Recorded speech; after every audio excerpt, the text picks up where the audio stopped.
J'ai envie de dire à quelqu'un, mon frère, aime ta vie. Ta vie n'est pas entre les mains d'un homme. Fais attention. Ta vie n'est même pas entre les mains de ton père, entre les mains de ta mère. Voilà pourquoi à ta naissance, on a coupé le cordon. Ta vie n'est pas entre les mains d'un homme. Même si quelqu'un te dit, j'ai beaucoup fait pour toi. Oh, je viens au nom de cet homme-là, à qui vous avez beaucoup fait. Au nom de cette femme-là, je viens vous dire merci beaucoup, respect. Vous avez fait des bonnes choses dans sa vie. Mais ce n'est pas ce que vous avez fait qui pourra faire de lui ce qu'il deviendra. Dieu tient sa vie entre ses mains. Le Dieu de la régénération. On se posera la question, comment cette orpheline est passée? Ta vie ne change pas. Tu sais pourquoi? Parce que tu attends que quelqu'un t'aide. Qui t'a dit qu'il a ton projet dans sa vie? Qui t'a dit que lorsqu'il dort, il pense à toi? Qui t'a dit que lorsqu'il dort, il t'a budgétisé? Qui t'a dit que lorsqu'il pense à lui, il pense à toi? Peu d'hommes pensent ainsi. Il y a peu d'hommes qui pensent aux autres. La plupart d'hommes sont des égoïstes. Mon frère va m'aider. Qui t'a dit qu'il t'a calculé? Mon père va m'aider. Qui t'a dit que ton père est responsable? Tel va m'aider. Qui t'a dit qu'il a la capacité de t'aider? Parce que même des fois tu penses que quelqu'un peut t'aider alors qu'il a plus de problèmes que toi. Ainsi même, quand tu étudies, tu étudies, il y a 100 pages. Tu arrives à la 50e page, tu t'arrêtes. Le voisin là va m'aider, va me donner la réponse. Lui aussi il pense à toi. Et quand vous arrivez là, maintenant, yo tangate. Oh, on peut tangate. Des zéros jumelés. Alléluia. Quelqu'un m'aidera. Quelqu'un m'aidera. Quelqu'un m'aidera. Qui te dit qu'il va t'aider?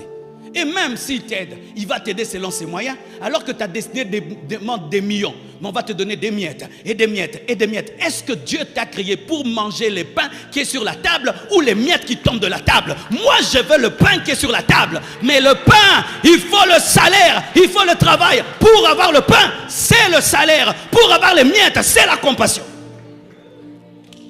Quiconque vit de la compassion des autres, tu auras les miettes de la vie. Mais si tu veux avoir le pain, tu dois travailler toi-même. Et ce qui est terrible, frère, on donne à ceux qui ont. On donne à ceux qui travaillent. On donne aux courageux. Tu vas vers une banque, va demander un crédit. On va te dire quoi? Tu fais quoi dans la vie? Tu n'as rien, tu n'auras pas de crédit. Tu fais quelque chose, tu auras le crédit. On donne à celui qui a. On donne à celui qui travaille. On donne aux travailleurs. Jamais une banque ne te donnera de l'argent si tu ne travailles pas. Tu vois même un principe dans ce monde-ci. Pour avoir, il faut travailler. Mais si tu ne le fais pas, mon frère, tu vas haïr les gens. Et tu les haïras. Même si tu les hais, tu es toujours pauvre. Oui, frère, c'est ça le problème. On est en colère contre les gens. On est en contre les gens. Contre les gens. Pourquoi? Oh, le FMI, le FMI, le FMI. Tu es en colère. Tu es en colère. Pourquoi? Il ne te donne pas. Mais c'est son salaire, non? C'est son salaire. C'est son salaire. Il a travaillé. Hein. Il a bossé, il a bossé, il a bossé. Pendant que toi tu dormais, lui s'est réveillé. Il allait, il revenait, il revenait, il revenait. Il faisait des sacrifices. Il a fait des sacrifices dans ses études. Et il s'est battu. Lui aussi, il a des projets. Amen. Hein? Pendant que toi tu as des projets, celui à qui tu demandes, lui aussi, il a des projets. Il a aussi des problèmes. Ah oui, il faut que je t'informe. Oh, tel pays va nous aider. Les Américains ont aussi des problèmes. L'Amérique a des dettes. L'Amérique a des dettes. Les Américains vont nous aider. Ils ont aussi des problèmes. Mais toi dans ta tête, au lieu de dire qu'est-ce que je vais faire pour me développer, qui va m'aider? Arrête de dire qui va m'aider. Aide-toi toi-même. Prends ton lit et marche. Prends ton lit et marche. Dieu est le seul qui, au lieu de porter le lit du paralytique, lui dit de le porter lui-même. Dieu n'a jamais porté le lit d'un paralytique. Il dit prends ton lit et marche. Prends ton lit et marche. Oh comment? Tu le prends. Tu le prends. Pourquoi? Parce qu'il n'y aura pas toujours quelqu'un pour t'aider. J'ai compris ça, mes frères, très tôt dans ma vie. J'ai compris ça très tôt dans ma vie. Le jour que j'ai quitté mes parents à l'âge de 24 ans, mes frères, j'arrive chez moi à la maison. La mentalité, c'est quoi? Maman va préparer pour moi. Tu vois, moi j'étais éduqué vraiment comme un roi. Je ne touche à rien. Je ne lave pas les habits. Je ne fais rien. Je ne prépare pas. Jusque-là, je ne sais même pas préparer le riz comme tu me vois. Oui, je ne sais faire que les omelettes et faire du thé, du café. Autre chose, je ne sais pas. Le pondou, je ne sais pas. Le haricot, je ne sais pas. La viande, je ne sais pas. Je ne sais pas comment on prépare. Mais Dieu m'a dit, ta mère t'aime trop et ça va te détruire. Elle te couvre trop. Tu dois quitter la maison de tes parents. Parce que si tu veux devenir un grand homme, tu dois goûter à la souffrance. Et j'ai quitté mes parents, mes frères. J'arrive chez moi à la maison. C'était l'heure de manger. J'attends qu'on me nourrisse. Et puis je sursaute. Maman n'est pas là. Et puis j'ai dit, oh, c'est moi-même. Je dois préparer. Je suis allé dans la cuisine tristement. Marcelo, tu prépares l'été toi-même. Et je devais sortir au lit aussi, aller acheter le pain. Marcelo, tu achètes toi-même le pain. Et Dieu dit, oui, tu achètes toi-même le pain, mais tu veux que qui achète le pain? Le jour que je tombe malade, mes frères, j'attends qu'on m'amène à l'hôpital. Et puis Dieu dit, qui va t'amener à l'hôpital? Oh, je dis, papa est où? Maman, tu vois, il y a des grandes personnes qui prient. Maman, il a quel âge? 35 ans. Maman, je suis malade. Aux hommes, mon boy, il a bon, bête un bâtard. Yo, ni boy. Et puis je tombe malade, mes frères. J'attends qu'on m'amène à l'hôpital. Et puis je dis non, mais il n'y a personne. Je me suis amené moi-même à l'hôpital. J'avais triste, doublement triste.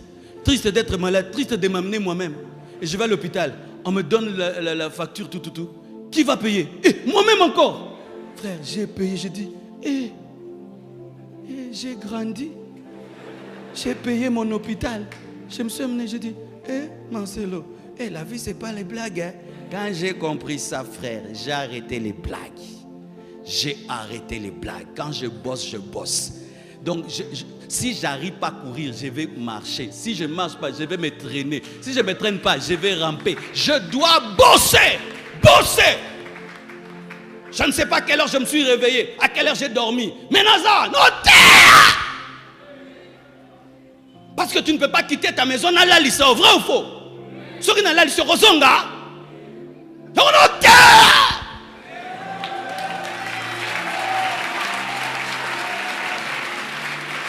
j'aurais pitié de moi après la prédication. Après les prédications, j'aurais pitié de moi. Ah Marcelo, tu as beaucoup travaillé, 3 cultes hier, aujourd'hui. Mais maintenant, pas de pitié, je dois bosser. Et Dieu m'aide, et Dieu me soutient. Et toi tu me soutiendras, et toi tu m'aideras. Et toi tu seras toujours là.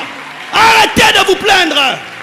Arrêtez d'attendre la pitié des autres. Les gens peuvent avoir pitié de toi. Ils vont se fatiguer de toi. Je vais te dire la vérité, ils vont se fatiguer de toi. C'est pourquoi on t'a bloqué. Combien de gens t'ont bloqué? Oh non, on t'a bloqué, 10 bloquements. Et jusque là tu ne comprends pas. Oh les démons, il n'y a pas de démons, tu ne te réveilles pas.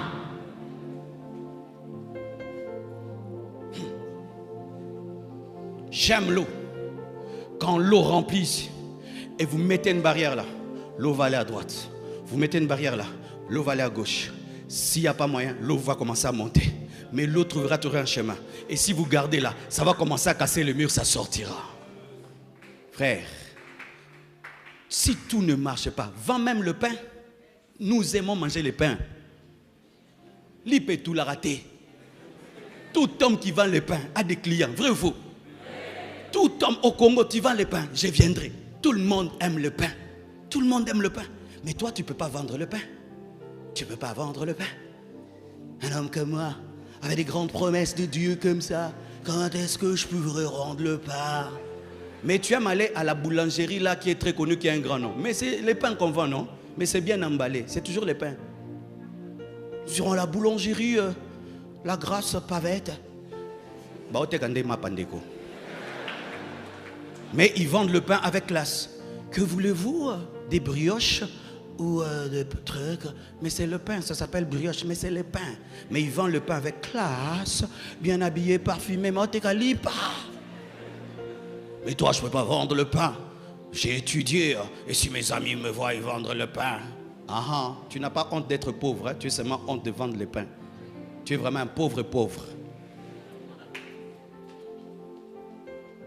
Allez travailler.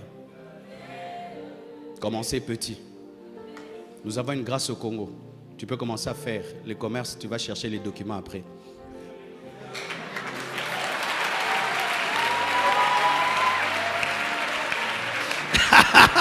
Oh, Oh, merci pour le Congo, un pays merveilleux. Si tu échoues au Congo, c'est ta faute. Si tu échoues au Congo, c'est ta faute.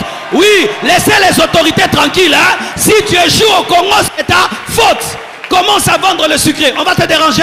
Tu commences à vendre le pain, on va te déranger. Mais toi, tu as tout le droit de vendre du pain, du sucré, des beignets, oh, des blocages. Tu te bloques toi-même, tu es un orgueilleux. Qui sait faire les beignets ici? Mais vends les beignets. Qui sait faire les crêpes? Tu ne connais même pas les crêpes. Tu vois les problèmes? Vends les crêpes. Qui sait faire les omelettes? Vends les omelettes et puis tu mets du pain dedans et puis tu présentes et tu emballes bien et tu appelles ça pain Jésus. Oh, alléluia. Tu ne peux pas mourir de faim. Tu ne peux plus mourir de faim. Prends ton lit et marche. Prends ta destinée et marche. Prends ta destinée et marche. Sois responsable de ta propre vie. Prends ta destinée et marche. Prends ta destinée en main. Oh, tu as trop souffert pour rien. Tu as trop souffert pour rien. Vends tes chaussures et commence une affaire. Vends ta veste et commence une affaire. Vends tes bijoux. Vends ton téléphone. Tu es pauvre avec un téléphone de $1000. Tu n'as pas honte. Hein? Et les mégas que tu télécharges, ça peut acheter du pain, non? Mais tu as toujours les mégas. Mais tu es pauvre. Non, tu es un riche.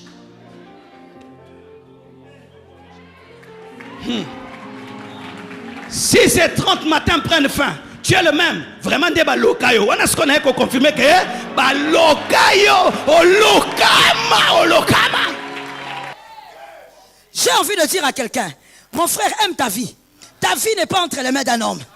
Fais attention. Ta vie n'est même pas entre les mains de ton père. Entre les mains de ta mère. Voilà pourquoi à ta naissance, on a coupé le cordon. Ta vie n'est pas entre les mains d'un homme. Même si quelqu'un te dit, j'ai beaucoup fait pour toi. Oh, je viens au nom de cet homme-là, à qui vous avez beaucoup fait. Au nom de cette femme-là, je viens vous dire merci beaucoup, respect. Vous avez fait des bonnes choses dans sa vie. Mais ce n'est pas ce que vous avez fait qui pourra faire de lui ce qu'il deviendra. Dieu tient sa vie entre ses mains. Le Dieu de la régénération. On se posera la question, comment cette orpheline est passée? Le Dieu de la régénération. Lorsqu'on attend, on veut voir qui va remplacer Vashti. On s'est dit, la personne qui va remplacer Vashti doit être la fille du ministre Emmanuel. Doit être la fille du conseiller Martin. Doit être la fille du député Jacques. On attend que celle qui va remplacer la reine soit la fille des notables. On regarde, on dit, ça sera la fille d'un notable. Même les filles là, elles sont prêtes. Si c'est pas moi, ça sera toi. Oui, c'est entre nous. C'est dans le cercle que ça va se passer. Même les pères, c'est-à-dire les conseillers du roi. Au fait, toute la clique se disait, ça va se passer entre nous. L'une de nos filles sera prise. Dieu est le Dieu des choses bizarres. Il est le Dieu des choses étranges. Il prend une orpheline, ni père ni mère, pas de connexion. N'acclame pas, écoute-moi d'abord. L'orpheline n'a aucune connexion à part un portier. Sa connexion à elle, c'est un portier. Mardoché, portier. Il ouvre la porte et c'est tout ce qu'il fait. Mais cette fille, quelque chose l'a prise, l'a marché avec elle, l'a amenée dans le palais. Le Dieu qui prend les choses oubliées et qui les ramène dans l'actualité. Je dis à une personne, on a cru oublier ta vie, mais quelque chose va démarrer. Au mois d'août, quelque chose va démarrer. L'inattendu va arriver. Vous savez, one day, pasteur, j'étais en train d'aller je ne sais plus où. Et j'ai vu, j'étais dans la voiture, et puis il y avait un embouteillage. Alors on s'arrête, puisqu'il y a un embouteillage. Et puis il y a un fou, un vrai fou. Hein. Lui, je crois que c'est un vieux fou, quoi. Parce que l'état de son corps, là, un vieux fou. Il vient là, juste devant la portière. Et il fait un effort pour regarder. Comme c'est fumé, alors il s'efforce. Et puis il regarde. Et moi je regarde, je dis, qu'est-ce qu'il voit ce gars? Un fou. Et il dit, l'inattendu. Alors quand je l'entends dire, comme ça, je vous dis, en français, l'inattendu. Quand je l'entends dire ça, je regarde, je dis, voici le prophète qu'on m'a envoyé aujourd'hui. Je dis à une personne, même les hommes qui ne peuvent pas parler seront obligés de parler. Dieu fait parler même ceux qui ne veulent pas parler. Allez les délier vous-même. Vous aviez dit qu'il était pourri. Vous aviez dit qu'il sentait mauvais. Vous aviez dit qu'il était fini. Allez vous-même le délier. Je déclare au nom de Jésus, les hommes sauront qu'il y a un Dieu qui a toujours été avec toi. Dans la vallée, il était là. Et sur le sommet, il sera là. Le Dieu de la régénération. J'ai envie de dire à quelqu'un ceci, retiens pour la vie, enseigne à tes enfants si possible. Ne fais pas honte à Dieu, please. Please. N'humilie pas Jésus. Lorsque Jésus pourrit la situation, arrête de t'agiter, arrête de perdre ta foi, arrête de chavirer dans ta foi. N'humilie pas Jésus, il a un plan. Est-ce que quelqu'un m'entend? Là, j'entends un prophétique, laisse-moi le dire. Jésus s'est organisé pour que Lazare reste dans la tombe. Oui. Pourquoi? Parce que s'il était malade pendant longtemps, si Jésus avait géré simplement une maladie, non, les hommes auraient parlé aux oreilles de Lazare pour dire, où est ton ami? Tu as vu comment tu souffres maintenant? Ils auraient pourri le mental de Lazare. Alors Jésus s'est dit qu'il reste dans la tombe. Là où personne ne peut lui parler. Là où il ne va écouter personne. Là où personne ne viendra décourager sa foi. J'ai dit à une personne, des fois quand la situation s'est détruite, quand Dieu détruit la situation, il t'isole. Et toi, écoute les langages de l'ignorance. Tu vas dire, ah, maintenant que je suis dans les conditions bizarres, les hommes m'ont laissé. Les hommes ne t'ont pas laissé, Dieu t'a isolé. Parce que tu ne dois pas entendre. Tu ne dois pas entendre ces gens-là qui viennent te dire, ça fait des années, pourquoi tu n'as pas de bébé? Si je n'ai pas de bébé, où est ton problème dedans? C'est quoi le problème? Ça fait des années, pourquoi est-ce que tu ne te maries pas? Mais c'est quoi exactement ton problème? Tu veux que ton petit frère m'épouse? Mais c'est quoi? Non, mais je suis, toi tu es là comme ça, et depuis que tu es à l'église, pourquoi tu n'achètes pas des voitures? Est-ce qu'on t'avait dit que moi je vais à l'église pour acheter des voitures? Ah, j'étais choqué, je te réchoque. Je te réchoque. À l'église, on ne vient pas pour acheter des voitures. On ne vient pas pour avoir des millions. À l'église, on vient pour avoir le caractère de Jésus. C'est pour avoir l'esprit du Christ. Ah oui. Quelqu'un te dit, oh, depuis que tu es là-bas, pourquoi ta vie ne change pas? Qui t'a dit d'abord? Il faut lui dire, je te donne l'autorisation, dis-lui, le pasteur Joël a dit. Dis-lui, écoute mon frère, tu as un petit problème de réflexion. Avec tout le respect que je te dois. Parce que ta phrase, elle est bizarre. Tu commences par dire, depuis que tu es dans cette église, qu'est-ce que tu as reçu dans la vie? Commence par l'alpha. Rentre vers oméga. Tu parles de la vie. Est-ce qu'on peut demander à un mort ce qu'il a? Si tu me poses la question, c'est parce qu'il y a quelqu'un qui m'a donné la vie. Je respecte la vie qu'il m'a donnée. La Bible dit, il vaut mieux un chien qu'un lion. Le chien vivant va manger. Le lion mort, il est parti. Malgré sa gabarit, il n'est plus là. Mais le chien vivant va toujours se retrouver. Je dis encore, le lion vivant, le lion mort, malgré sa parure, sa gabarit, il ne peut plus gronder. Mais le chien, il va quand même aboyer. Et le petit son là va te faire peur. Ah, je déclare au nom de Jésus, le Dieu de la régénération va localiser.